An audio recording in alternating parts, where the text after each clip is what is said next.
हाय बच्चे बाड़ी, this is your educator Shubham Pathak और आपका स्वागत है उस सेशन में जो आप कब से मांग रहे हैं कि मैम एक ज्योग्राफी की थरो रिवीजन करा दीजिए क्लास 9th के लिए, ताकि हमें फाइनल एग्जाम्स के लिए एनसीईआरटी खोलने की जरूरत ना पड़े।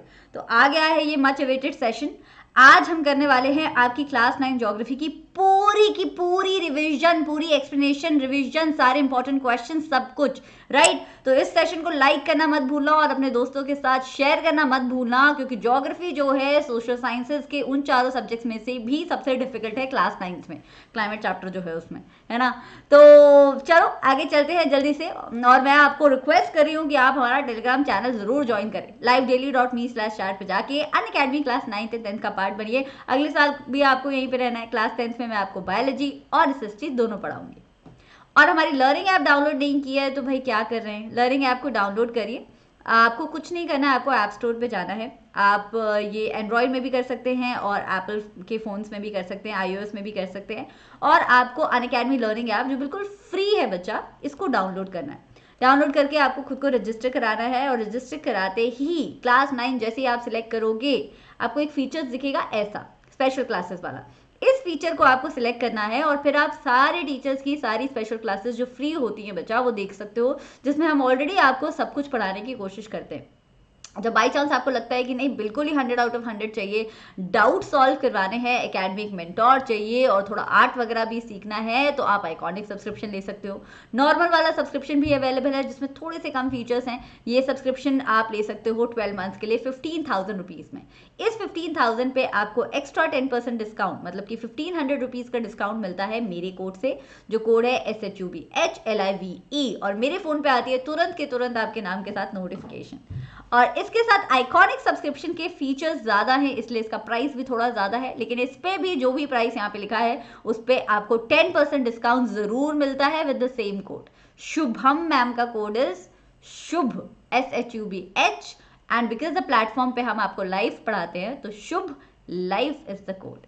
चलो तो without wasting any time let's go ahead and let's congratulate Radhika, Riya, Shreyanshi, Shivansh. अब जो बच्चे ये सेशन देख रहे हैं और उन्हें पता ही नहीं है कि इन बच्चों को कंग्रेचुलेट क्यों कर रहे हैं, तो मैं बता दूं क्योंकि इन्होंने 2 महान काम किए। पहला तो इन्होंने चैनल को सब्सक्राइब कर रखा है, जो वीडियो के नीचे जो बेल आइकॉन है बस उस पर क्लिक कर दो आप। और इन्होंने क्या कर रखा है, इन्होंने सेशन देखते ही तुरंत के तुरंत दिया है मुझे जवाब कमेंट सेक्शन में। तो इसीलिए ये आए हैं लीडर बोर्ड पे। अगर ये 2 स्टेप आप भी पूरे कर दें, वीडियो पे सबसे पहले कमेंट छोड़ दें और चैनल को सब्सक्राइब कर दें, तो आप भी नेक्स्ट टाइम आ सकते हैं यहाँ पे। चलो ज्योग्राफी की मैराथन शुरू करते हैं। पहले एमसीक्यूज से शुरू करेंगे, सारे इंपॉर्टेंट एमसीक्यूज ज्योग्राफी के। In which direction the Himalayan mountain ranges run from the Indus to the Brahmaputra? अब यहाँ पे 2 हिंट है। पहले तो आपको बता रहा है, पूछ रहा है कि हिमालयन माउंटेन जो है वो कहाँ से कहाँ किस डायरेक्शन में होता है। इसका आंसर भी आना चाहिए। चलो मान लो इसका आंसर भी नहीं आया, तो वो आपको ये भी बोल रहे हैं कि इंडस टू ब्रह्मपुत्रा होता है, आप बस डायरेक्शन बता दो। तो इंडस हमारी कहाँ पे है, नॉर्थ वेस्ट की साइड है, और ब्रह्मपुत्रा हमारी कहाँ है, ईस्ट की साइड है। तो क्या होगा इसका आंसर, वेस्ट टू ईस्ट, मतलब कि option number A. Easy peasy. Next question, assertion India occupies major part of Asia. ठीक तो लग रहा है, एशिया में ही है हम, मेजर पार्ट भी ऑक्यूपाई करते हैं। Reason, India is a southward extension of the Asian continent. ये भी सही है, हम एशिया के साउथवर्ड एक्सटेंशन की तरह है, जैसे आइसक्रीम की कोन की तरह दिखते हैं हम एशिया में। राइट तो आई थिंक इसका आंसर होना चाहिए ऑप्शन नंबर ए, क्योंकि इंडिया की एशिया कॉन्टिनेंट के साउथवर्ड एक्सटेंशन होने की वजह से ही तो हम एशिया में एक अच्छी पोजिशन पे आते हैं। So the right answer would be option number A. Both A and R are true and R is also the correct explanation of A. Next question. What does the above picture नहीं, below picture आना चाहिए था. What does the below picture suggest? Okay. Russia, Canada, USA, China, Brazil, Australia, India. ये तो size के हिसाब से मुझे लगता है कि कर रखा है, क्योंकि इंडिया 7th पोजीशन पे आ रहा है, रशिया 1st पे आ रहा है ना। तो India is the 7th largest country in terms of area. जी अभी मोस्ट बच्चे क्या कर देंगे, यहीं पे कर देंगे गलती। सारे ऑप्शन अच्छे से पढ़ लो एक बार। बी लिखा है India spread in 3.2 million square kilometre of area. हमें बार ग्राफ से ये दिख रहा है। Russia is much larger in size than India. Of course Russia is the largest, India is the 7th largest. And option number D is all the above. तो यहाँ पे सही आंसर ए तो हो सकता था, लेकिन क्योंकि ऑप्शन नंबर डी दे रखा है तो right answer would be option number D. Next question, correct the following statement in rewrite. आपको जो स्टेटमेंट दे रखा है उसमें कोई ना कोई गलती तो जरूर है, पहले गलती को पहचानो और फिर सोचो कि इसका सही वर्जन क्या होगा और वही लिखना है आपको। The term flora is used to denote the species of animal of a particular region of or period. Term flora, flora flower, flower plant, ये तो थोड़ी गलती है। तो shouldn't it be like the term flora is used to denote the species of plants of a particular region or period? So the right answer would be this. अच्छा हाँ, इसको उल्टा भी लिख सकते थे, दोनों वर्जन करेक्ट होंगे बच्चा। अगर आपने टर्म फोना और एनिमल्स यूज किया तो भी ठीक है, अगर आपने टर्म फ्लोरा और प्लांट्स चूज किया तो भी ठीक है, दोनों ही सेंटेंसेस इसमें होंगे ठीक। Next question, India is located in which hemisphere? ये तो हम सबको पता है कि इक्वेटर के ऊपर वाले हाफ में इंडिया होता है, ऊपर वाले हाफ को क्या बोलते हैं? Northern hemisphere. So the right answer would be option number B.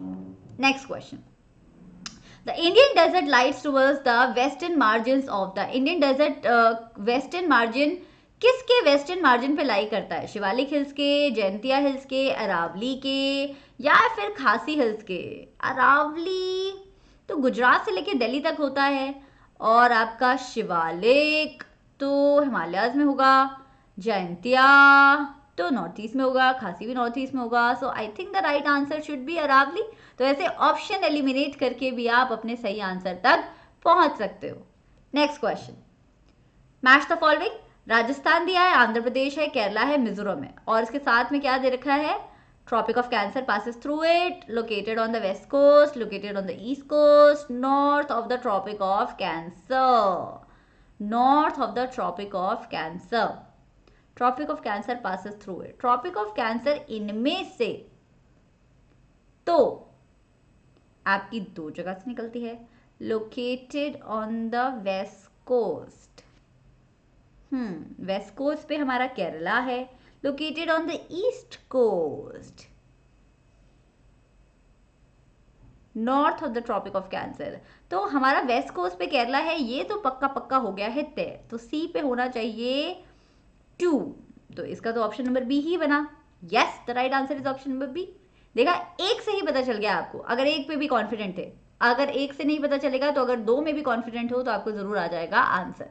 Next question, complete the following table with correct information with regard to factors affecting India's climate, factors affecting India's climate। India के climate को क्या क्या effect करेगा या कहीं के भी climate को क्या क्या इफेक्ट करेगा? यहाँ पे तो मैं आपका एल्टीट्यूड दिया हुआ है ऑलरेडी, लैटिट्यूड भी लिख सकती हूँ, प्रेशर एंड विंड सिस्टम भी लिख सकती हूँ, रिलीफ फीचर भी लिख सकती हूँ। तो आप यहाँ पे लिख दो pressure and winds and latitude, बाकी जो चीजें मैंने बोली वो भी ठीक हो सकती हैं, नो प्रॉब्लम इन दैट।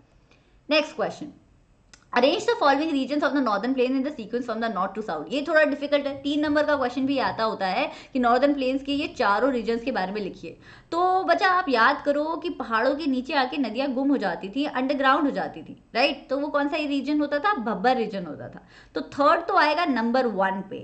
भब्बर के बाद नदियां रीमर्ज हो जाती थी तो तेरई आ जाता था क्योंकि बहुत वेट और मार्शी और सौंपी हो जाता था। तो 3 के बाद आएगा आपका 2 और फिर आएगा 1 और फिर आएगा 4। तो 3, 2, 1, 4 and the right answer becomes option number A. भाई चमक रहा है कि नहीं चमक रहा है live chat?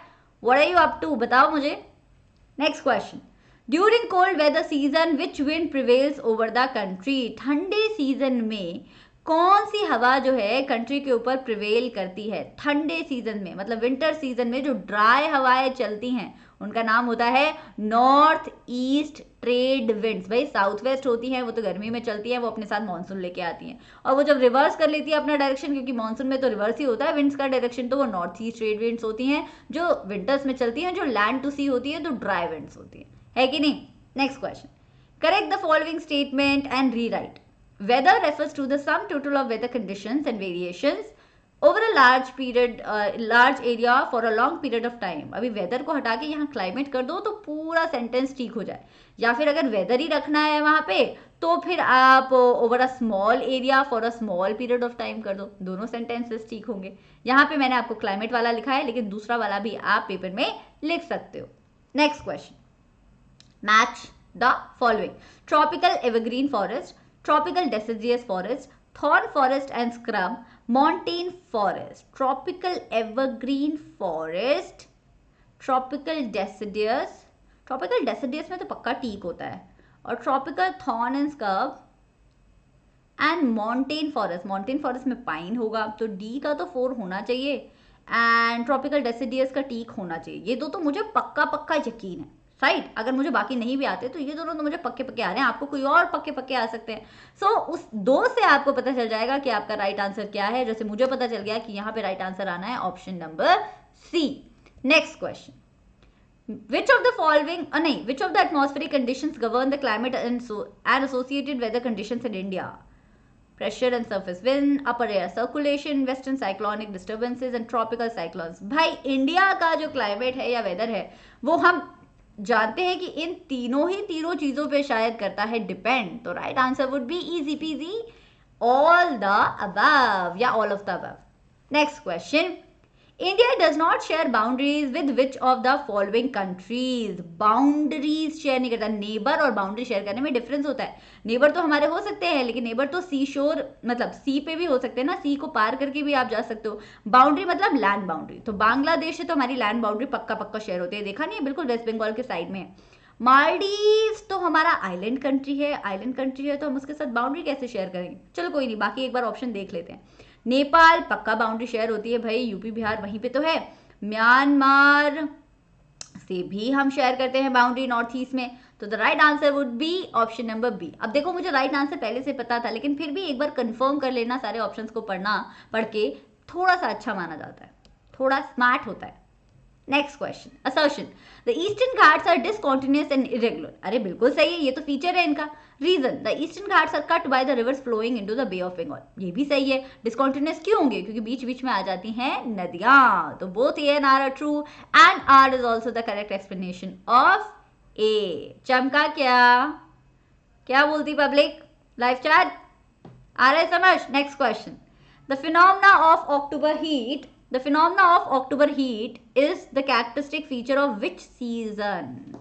Phenomena of October heat, नाम में ही अक्टूबर हीट आ गया, तो कौन से सीजन का होगा ये feature? This would be the retreating monsoon. Monsoon retreat करना मतलब पीछे अपने कदम हटाना शुरू कर देता है इंडिया में, और तभी होती है अक्टूबर की हीट, गर्मी। नेक्स्ट क्वेश्चन, 3 मार्क के क्वेश्चन करते हैं। चलो पहला question is, why is Indian Ocean named after our country? Give 3 reason. Favourite, one of the top 10 questions important of our geography is this one. पहली बात तो ये है कि इंडियन ओशन पे किसी और कंट्री की इतनी लंबी कोस्टलाइन है ही नहीं जितनी हमारी कंट्री की है। No other country has such a long coastline on Indian Ocean like we have. Also India occupies a central location between east and west Asia because of Indian Ocean, right. हमारा जो Deccan peninsula है वो 22 degree north to the equator से आपका पिचकना शुरू हो जाता है, और वो एक कोन बनाना शुरू हो जाता है, और इंडियन ओशन में करता है extend.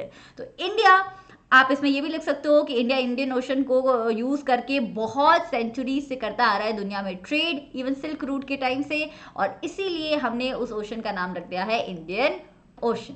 Next question, mention the latitudinal extent of India, explain its significance. अभी पहला वाला जो क्वेश्चन है वो कम से कम 50% बच्चे गलत करके आएंगे, क्योंकि लैटिट्यूडनल एक्सटेंट और लॉन्जिट्यूडनल एक्सटेंट में थोड़ा सा याद करना पड़ता है, लेकिन हम वो नहीं करते हैं। काम चोरी मत करो, 5-6 बार लिख के देख लो रजिस्टर में, हो जाएगा याद, ठीक है। तो लैटिट्यूडनल एक्सटेंट क्या है हमारा? The latitudinal extent is 8 degree 4 minutes north से लेके 37 डिग्री 6 मिनट्स नॉर्थ तक है। ये हाइट बोलोगे एक तरीके से इंडिया की। The significance of the latitudinal extent of India are as follows. इसी लैटिट्यूड की वजह से इंडिया हमारी ज्योग्राफिकल लोकेशन इंडिया की यहाँ पड़ती है जहाँ पे भी है, राइट। और इसी लैटिट्यूडनल एक्सटेंट की वजह से हमारे साउथ इंडिया में गर्मी भी पड़ती है, ट्रॉपिकल क्लाइमेट रहता है, और हमारे नॉर्थ इंडिया में सब ट्रॉपिकल क्लाइमेट देखने को मिलता है, क्योंकि वो थोड़ा सा इक्वेटर से दूर है। और इसीलिए हमारे पास ट्रॉपिकल फ्रूट्स एंड वेजिटेबल भी होते हैं, सब ट्रॉपिकल फ्रूट्स एंड वेजिटेबल्स भी होते हैं। इसीलिए हमारी कंट्री में एक अप्रोप्रिएट टाइम जोन भी सिलेक्ट करना पड़ता है। और ये सारी मतलब इक्वेटर से रिलेटेड जो भी चीज़ें दुनिया में होती हैं वो हमारे इंडिया में भी तो होती है। गर्मी हो गई, इक्वेटर के पास रहोगे तो गर्मी रहेगी ना, इसीलिए साउथ ऑफ इंडिया में गर्मी होती है, तो वो सब आप मेंशन कर सकते हो।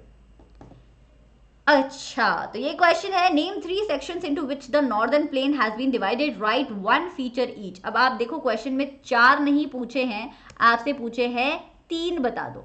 4 पूछे जाएंगे तो आप लिख के आओगे भब्बर, तेरई, भंगर एंड खादर। 3 पूछे जाएंगे तो आप लिख के आओगे Punjab plain, Brahmaputra plain, Ganga plane.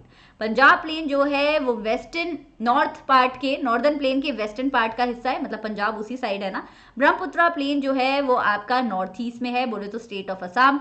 Ganga plain जो है वो गंगा और तीस्ता नदी के बीच में आता है। नदियों के नाम नहीं भी याद रहेंगे तो इतना भी लिख दोगे तो आपको नंबर मिल जाएंगे। Next question, Name the coastal strip of the peninsular plateau lying along the Arabian Sea. Describe any 4 features of it. अभी हमें यही नहीं याद रहेगा कि अरेबियन सी कौन सा वाला था तो कैसे पता चलेगा। अरेबियन सी है आपका गोवा महाराष्ट्र वाली साइड वाला, तो वहां पे कौन सी कोस्टल स्ट्रिप होगी? वेस्टर्न कोस्टल प्लेन होंगे या वेस्टर्न कोस्टल स्ट्रिप होगी, राइट। अब वेस्टर्न कोस्टल स्ट्रिप के आप 4 फीचर्स बता दीजिए कि ये जो है वेस्टर्न कोस्टल स्ट्रिप जो है वेस्टर्न घाट और अरेबियन सी के बीच में पड़ती है। बहुत पतला सा नैरो सा प्लेन है जिसके 3 पार्ट्स होते हैं। सबसे ऊपर वाले को बोलते हो महाराष्ट्र और गोवा वाले को बोलते हो कोंकण। कर्नाटका वाली साइड जो वेस्टर्न स्ट्रिप है उसको बोल देते हो कन्नड़ स्ट्रिप, और जो आपका नीचे केरला वाली साइड है वेस्टर्न स्ट्रिप का पार्ट उसे बोल देते हो मालाबार कोस्ट। तो ये हो गए इसके 3 फीचर्स। चमका क्या? Next question, How do the following factors influence the climate of India? Latitude, altitude, distance from the sea. Easy peasy lemon squeezy question. Climate chapter का मेरा जो full chapter session है वो देख लेना एक बार। Latitude की बात करते हैं। ट्रॉपिक ऑफ कैंसर इंडिया को 2 पार्ट्स में डिवाइड करती है। ऊपर वाला पार्ट जो है हमारा सब ट्रॉपिकल हो जाता है, नीचे साउथ इंडिया वाला पार्ट हो जाता है ट्रॉपिकल, और इसी से क्लाइमेट में आता है दोनों जगहों के चेंज। एल्टीट्यूड की बात करें तो हमारे हिमालयाज जो है उनकी एवरेज हाइट, कितने हिमालयाज की एवरेज हाइट ही 6000 मीटर ऊपर है सी लेवल से। तो मतलब बहुत ही विशाल का है और बहुत ही ऊंचे ऊंचे हिमालयाज हैं, और उनकी पूरी श्रृंखला है हमारे पास, है ना। पूरी श्रृंखला, जस्कर रेंज, इतनी सारी रेंजेस आपने, काराकोरम, और ये श्रृंखला है, ये हिमालयाज की जो लाइन बनी हुई है सिक्योरिटी पीपल की तरह, ये हमारे कंट्री में गर्म और सरद दोनों हवाओं को आने से रोकते हैं। पता है सेंट्रल एशिया से इतनी ठंडी ठंडी हवाएं उठती हैं कि अगर वो हमारी कंट्री में आ जाती है तो हमारी कंट्री में बहुत ज़्यादा विंटर पड़ता, लेकिन हिमालयाज वहाँ पे खड़े हुए हैं डट के, और वो हमारी कंट्री में आने नहीं देते हैं उन कोल्ड हवाओं को। कोल्ड आर्कटिक विंग्स बोलते हैं इन्हें, जो आर्कटिक से आ रही होती है, पोल से। डिस्टेंस फ्रॉम द सी, अभी मैं पहले ही बता चुकी हूँ क्लाइमेट चैप्टर में कि सी के पास जो है सी मॉडरेटिंग इफेक्ट प्ले करता है, क्योंकि लैंड की तरह सी जल्दी ठंडा और गर्म नहीं होता, उसे गर्म होने में भी टाइम लगता है पानी को, और ठंडा होने में भी धीरे धीरे लगता है। तो टेम्परेचर चेंज जो होता है वहां पे वो मिनिमल दिखाई पड़ता है, और लैंड में आपको जल्दी दिखाई पड़ता है। बहुत ज्यादा गर्मी होगी दिन में और रात में हो जाएगी बहुत ज्यादा ठंडी, लेकिन हमारे डिस्टेंस जो कोस्टल इलाके होते हैं वहां पे सर्दी और गर्मी के बीच का डिफरेंस बहुत कम दिखाई पड़ता है। Next question, What is Coriolis force? Describe briefly its effects on the world climate. Coriolis force क्या होता है? फेरेल्स लॉ याद है आपको? उसी को बोलते हैं Coriolis force. अब भाई अर्थ तो रोटेट करती रहती है। मेरी गो राउंड वाला एग्जाम्पल याद है? मेरी गो राउंड अगर नहीं चल रहा है, वो जो गोल वाला झूला होता है नहीं चल रहा है, तो ऊपर से कुछ फेंकोगे तो सीधा नीचे गिरेगा, स्ट्रेट, है ना। लेकिन अगर मेरी गो राउंड चल रहा है और चलते चलते में आप कुछ फेंकोगे तो वो डेफिनेटली किसी ना किसी डायरेक्शन में डिफ्लेक्ट हो जाएगा। अब भाई अर्थ भी तो मेरी गो राउंड जैसा ही कुछ है, अर्थ भी तो थोड़ा रोटेट करती ही रहती है, इसीलिए उस रोटेशन की वजह से चीजें होती रहती हैं डिफ्लेक्ट। अब कोरियोलिस फोर्स ये कहता है कि अगर हवाएं नॉर्दर्न हेमिस्फेयर में चल रही हैं तो वो राइट को डिफ्लेक्ट होंगी, और अगर सदर्न हेमिस्फेयर में चल रही हैं तो वो लेफ्ट को डिफ्लेक्ट होंगी। Under the effect of the Coriolis force, the trade winds moving from the subtropical high pressure belts to the equatorial low pressure belts become northeast. या अच्छा, हवाएं कहाँ से चलती हैं? हवाएं चलती है हाई प्रेशर एरिया से लो प्रेशर। हाई प्रेशर कहाँ होता है? जहाँ थोड़ी सर्दी होती है। तो इक्वेटर से ऊपर जो नॉर्दर्न हेमिस्फीयर में सब ट्रॉपिकल एरिया है, पोल्स के पास वाला, वहां से हवाएं चलती हैं और उन्हें आना होता है आपका गर्मी वाले एरिया पे, लो प्रेशर वाले एरिया पे, इक्वेटर पे। लेकिन वहां पे लग जाता है कोरियोलिस इफेक्ट और उनकी डायरेक्शन बन जाती है आपकी नॉर्थ ईस्ट ट्रेड विंड्स। उसी तरीके से आपके से जो साउथ पोल से जो हवाएं उठ रही होती हैं वो भी क्या बन जाती हैं? साउथ ईस्ट ट्रेड विंड, उनकी भी डायरेक्शन हो जाती है डिफ्लेक्ट, और ये दोनों बीच में मिलती हैं इक्वेटर के पास कहीं और बनाती हैं ITCZ, inter tropical convergence zone. चमका तुमको? Next question, distinguish between the moist and the dry deciduous forest. ये क्वेश्चन 5 नंबर में भी आ सकता है। देखो, मॉइस्ट डेसिडियस फॉरेस्ट को ज्यादा रेनफॉल चाहिए होती है, somewhere around 100 to 200 centimetre. Dry को थोड़ी कम चाहिए होती है, 70 से 100 के बीच में काम हो जाता है। मॉइस्ट में बड़े प्यारे प्यारे पेड़ उगते हैं, जैसे कि टीक, साल, शीशम, सैंडलवुड, बहुत ही हाई वैल्यू वाले पेड़ हैं ये। बैम्बू खैर भी उगता है। बैम्बू ट्री में क्यों लिखा है मुझे पता नहीं। Bamboo is actually tallest, bamboo is the tallest grass of India, no, tallest grass of the world, sorry. Okay, dry deciduous जो है वो उसमें आते हैं टीक, साल, पीपल, नीम एक्सेट्रा, ये जो हमें आसपास भी देखने को मिल जाते हैं जो पेड़ पौधे, राइट। अब आपके मॉइस्ट डेसिडियस आपको देखने को मिलते हैं थोड़े से कोस्टल इलाकों में, जैसे कि आपका उड़ीसा हो गया, वेस्ट उड़ीसा हो गया, छत्तीसगढ़ हो गया, झारखंड हो गया, वेस्टर्न घाट का पार्ट हो गया। और ड्राई डेसिडियस देखने को मिलते हैं आपके यूके में, मतलब plains of Uttarakhand, Bihar, peninsular plateau, इन वाले पार्ट्स में। तो ये हो गया difference. Next question, mention any 4 uses of biosphere reserve. भाई बायोस्फीयर रिजर्व क्या होते हैं? ऐसे एरियाज होते हैं जहाँ पे फ्लोरा और फौना को किया जाता है नेचुरल फॉर्म में प्रोटेक्ट, वहाँ की वाइल्ड लाइफ यानी कि फौना को भी किया जाता है प्रोटेक्ट, उसे बायोस्फीयर बोलते हैं। तो ये तो हो गया उसका ऑब्जेक्टिव। जो उसके आसपास का एरिया होता है बायोस्फीयर रिजर्व का, उसे वहां बायोस्फीयर रिजर्व को प्रोटेक्ट करने के लिए रिसर्च और एक्सपेरिमेंटेशन के लिए यूज किया जाता है। बायोस्फीयर को तो कोई छेड़छाड़ नहीं की जाती, आसपास कहीं पे रिसर्च सेंटर बना दिए जाते हैं। बायोस्फीयर हमें हेल्प करता है एनवायरमेंट को बचाने के लिए, डेवलपमेंट को सस्टेनेबल करने के लिए, ह्यूमन रिसोर्सेज के यूज को कम करने के लिए और नेचर को प्रोटेक्ट करने के लिए, राइट। इसके अलावा बायोस्फीयर रिजर्व जो है एक प्रैक्टिकल तरीका है जिससे हम लैंड के कॉन्फ्लिक्ट को भी सुधार सकते हैं, सॉइल इरोजन, लैंड इरोजन को भी हम काबू में ला सकते हैं। तो फ्लोरा फौना, एनवायरमेंट, डेवलपमेंट सब मिक्स स्ट्रीम हो जाता है इस एक बायोस्फीयर रिजर्व से। 5 मार्क के क्वेश्चन पे आ गए बच्चा बैठी, पूरी ज्योग्राफी हो रही है रिवाइज। चले क्या आगे चलें?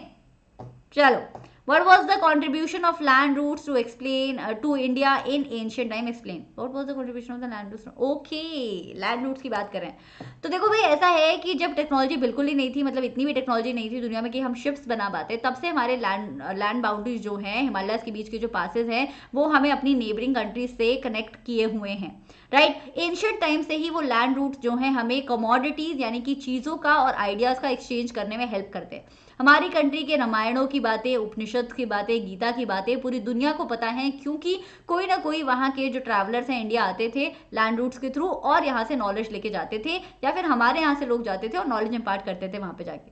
सेम हुआ है हमारे यहाँ के डेसिमल सिस्टम की वजह से, बॉर्डर क्रॉस किया तो नॉलेज भी क्रॉस हुई। हमारा स्पाइसेस भी ऐसे ही दुनिया में पहुंचा, हमारा मलमल का कपड़ा मतलब कि मुस्लिम का कपड़ा भी हमारा वैसे ही पहुंचा, और हमारी और भी कई सारी चीजें पहुंची हैंडीक्राफ्ट तरीके की। इसके अलावा बाहर के देशों से जो स्कल्पचर्स की टेक्निक आई, जो आर्किटेक्चरल डोम स्ट्रक्चर है ना, जैसे ताजमहल में है, वो हमारी कंट्री का नहीं है, मतलब इंडियन सब कॉन्टिनेंट का नहीं है, वो बेसिकली वो बाहर के देशों से आया है। ग्रीक आर्किटेक्चर आया है, और ये सारा आर्किटेक्चर कैसे आया है? क्योंकि लैंड रूट्स के थ्रू आते थे ट्रैवलर्स और वो लाते थे knowledge and ideas. Next question, describe the location and size of India in 3 points each. Location भी देना है आपको, साइज भी देना है। तो लोकेशन में तो आप लैटिट्यूडनल एक्सटेंट, लॉन्जिट्यूडनल एक्सटेंट लिख सकते हो। इसके साथ साथ आप लिख सकते हो कि इंडिया नॉर्दर्न हेमिस्फीयर में पाया जाता है। इसके साथ साथ आप लिख सकते हो कि इंडिया में जो ट्रॉपिक ऑफ कैंसर नाम का लैटिट्यूड है, वो इंडिया को ऑलमोस्ट 2 इक्वल पार्ट्स में डिवाइड करता है, ट्रॉपिकल सब ट्रॉपिकल टाइप का।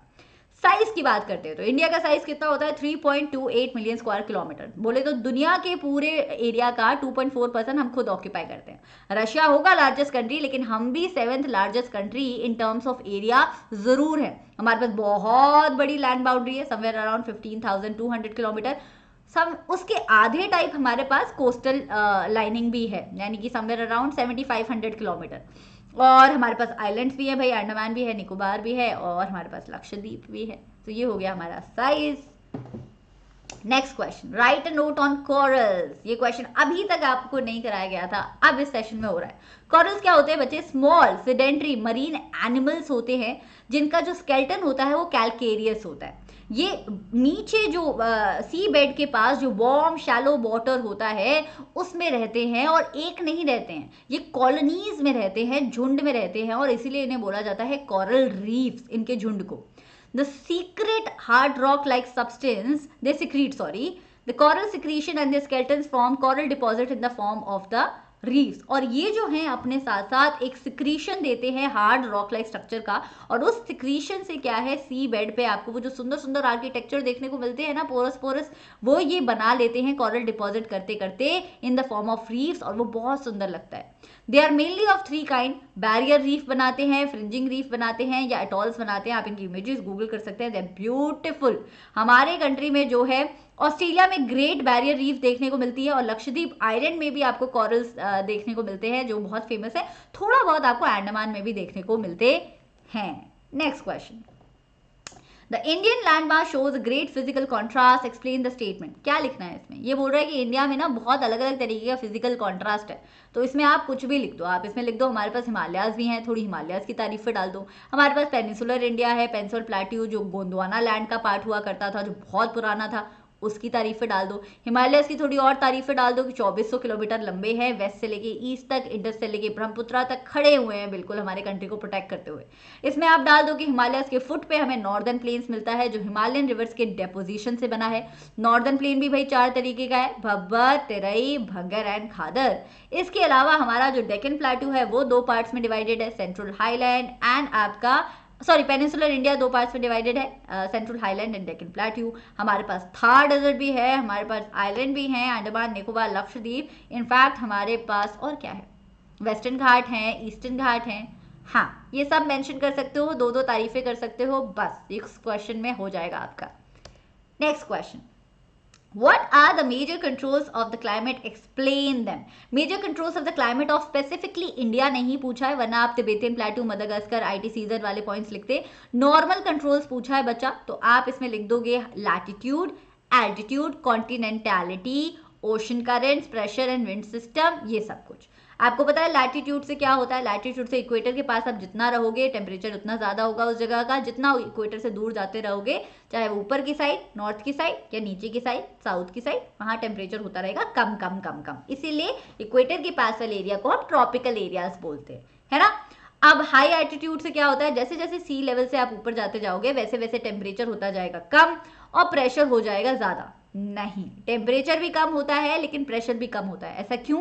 क्योंकि आप जितना हाइट पे जाते हो ना बच्चा, ग्रेविटेशनल पुल उतना कम होता है। जब ग्रेविटेशनल पुल कम होता है तो जो ऊपर एयर मास है वो एक्सपैंड हो जाता है, फैल जाता है, पुल तो लग नहीं रहा है, तो एयर की डेंसिटी और कम हो जाती है और एयर का प्रेशर बढ़ने के बजाय घटने लगता है। तो हाइट पे आपका टेम्परेचर भी कम होता है और प्रेशर भी कम होता है।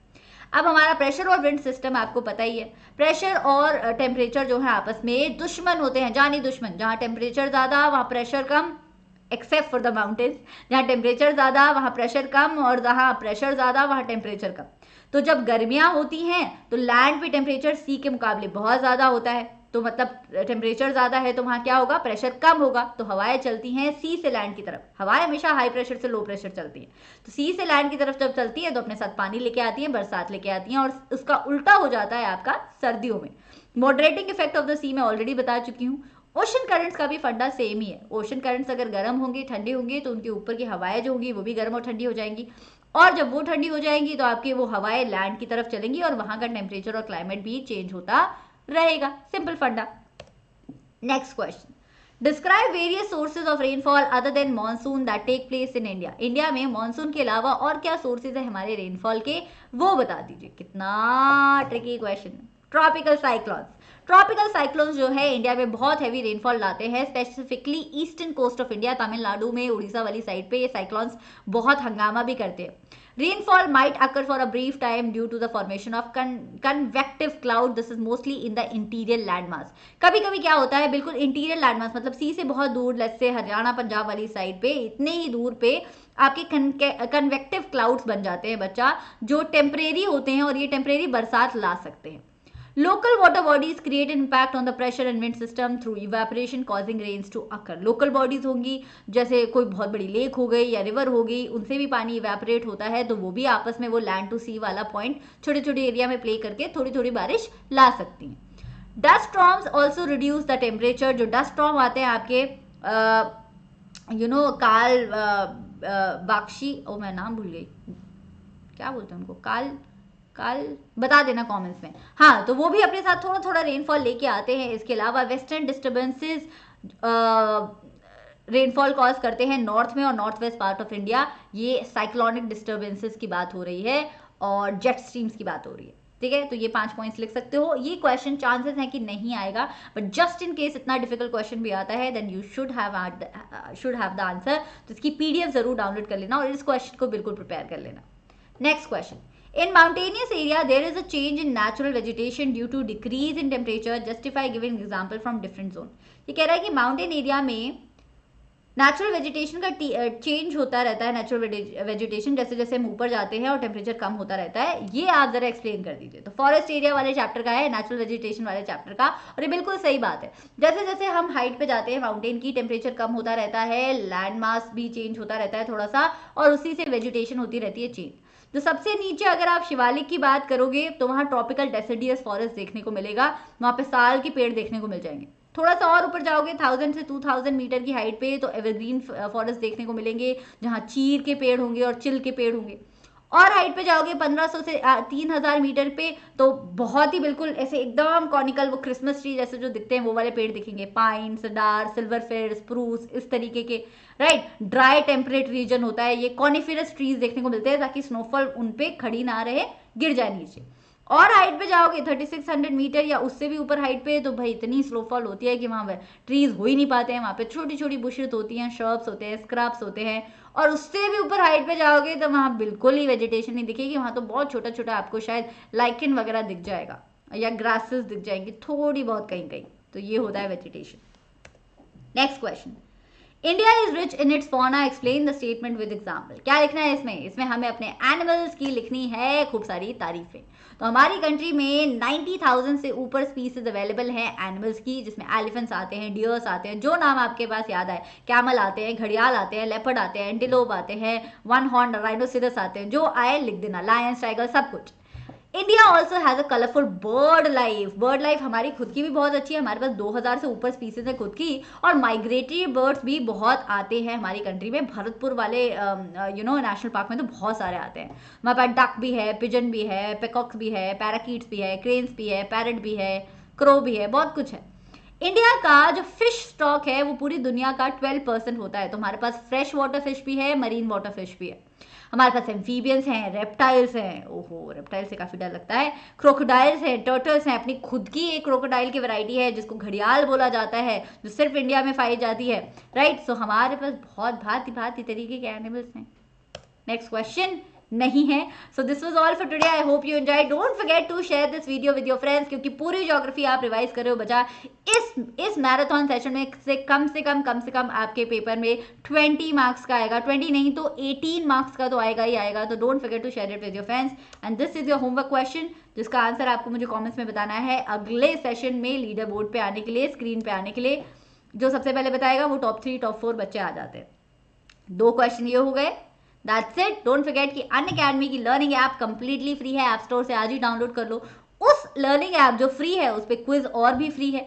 और अगर आपके घर में कोई है जिन्हें हमेशा से एजुकेटर बनना था तो उन्हें बता देना कि डिस्क्रिप्शन बॉक्स में एक फॉर्म है, उसको भर के वो इंडिया के बेस्ट एजुकेटर से बेस्ट रिसोर्सेज के साथ अपने आप को तैयार कर सकते हैं ऑनलाइन एजुकेटर बनने के लिए। इस प्रोग्राम को अनअकैडमी बोलता है फीनिक्स प्रोग्राम, ठीक है। और हमारी टेलीग्राम ऐप का लिंक है livedaily.me/chat। इसको ओपन करने के बाद एक पेज खुलता है बच्चा, उस पेज पे जाके आप Unacademy class 9th and 10th select कर सकते हो।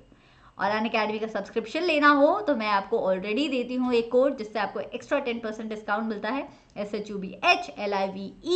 10th के बैचेस शुरू हो रहे हैं अप्रैल से, तो 12 महीने का कोर्स लेना तो बिल्कुल भी मत भूलना। नेक्स्ट, और हमारी स्पेशल क्लासेस बहुत सारी हैं, देख लिया करो यार, ऐप पे बिल्कुल फ्री हैं। अगर मेरी स्पेशल क्लासेस लाइव देखने का मन हो तो ऐप पे जाके शुभम पाठक की आईडी को, मेरी आईडी को फॉलो कर लिया करो, तो आपको जब भी स्पेशल क्लास होगी उससे पहले नोटिफिकेशन आ जाया करेगा, खुद ही ऐप ही आपको नोटिफाई कर देगी। और अनअकैडमी की ऐप पे एक और नया फ्री फीचर ऐड ऑन हुआ है जिसका नाम है आस्क अ डाउट। इससे आपको मैथ्स और साइंस के इंस्टेंट डाउट सॉल्विंग मिलती है। आपको एक डाउट की फोटो खींच के डालनी है बच्चा, आस्क अ डाउट फीचर को यूज करके। मैथ्स और साइंस की ही है अभी अवेलेबल, सिर्फ MCQ डालना है जिसमें सारे पार्ट्स क्लियरली दिख रहे हो, फोटो ब्लर ना हो, ऊपर वाला क्वेश्चन नीचे वाला क्वेश्चन ना आ रहा हो, सिर्फ एक क्लियर क्वेश्चन आ रहा हो, और आपको इससे मिल जाएगा instant doubt solving. Thank you so much, I will see you next time with another marathon of eco. By the way history की मैराथन ऑलरेडी गई हुई है और सिविक्स की भी ऑलरेडी है, वो भी देख लेना। बाय बाय, सी या।